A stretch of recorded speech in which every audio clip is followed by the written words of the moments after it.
రాష్ట్రంలో తాగునీటి కష్టాలపై నజర్ పెట్టింది సర్కార్. తాగునీటి సమస్యను ఎదుర్కొంటున్న గ్రామాలను గుర్తించి వెంటనే చర్యలు చేపట్టాలని నిర్ణయించింది. దీనికోసం 9 జిల్లాలకు 22 కోట్ల రూపాయలు రిలీజ్ చేసింది.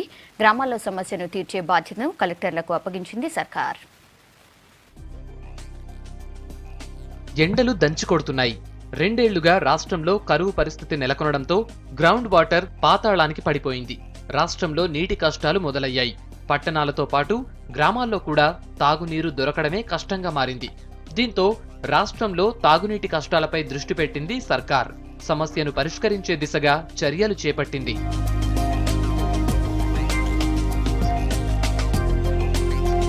రాష్ట్రంలోని 9 జిల్లాల్లో తాగునీరు అందించేందుకు 63.07 కోట్ల రూపాయలతో విపత్తు శాఖ ప్రభుత్వానికి ఎస్టిమేషన్ పంపించింది.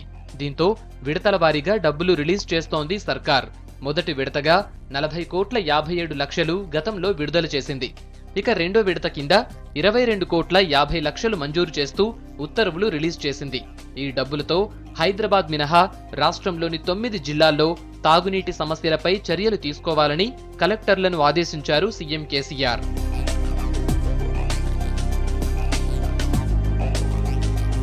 సెకండ్ ఫేజ్ లో రిలీజ్ చేసిన మనీలో వరంగల్ జిల్లాకు 3,96,00,000, ఆదిలాబాద్ కు 3,19,00,000, రంగారెడ్డికి 3,05,00,000 రూపాయలను కేటాయించింది.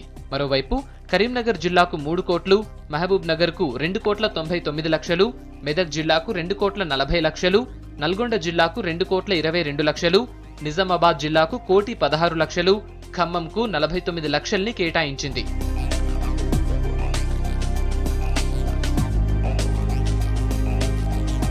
మరోవైపు ఇప్పటికే కరువు మండలాల్లో ప్రజలకు తాగునీరు అందించేందుకు 55 కోట్ల రూపాయల నిధులు విడుదల చేసింది ప్రభుత్వం. దీంతో పాటు తాగునీటి ఇబ్బందులు తొలగించేందుకు పలు చర్యలు చేపట్టింది. పలు జిల్లాల్లో వ్యవసాయ బావులు కొని ప్రజలకు తాగునీరు అందిస్తోంది ప్రభుత్వం.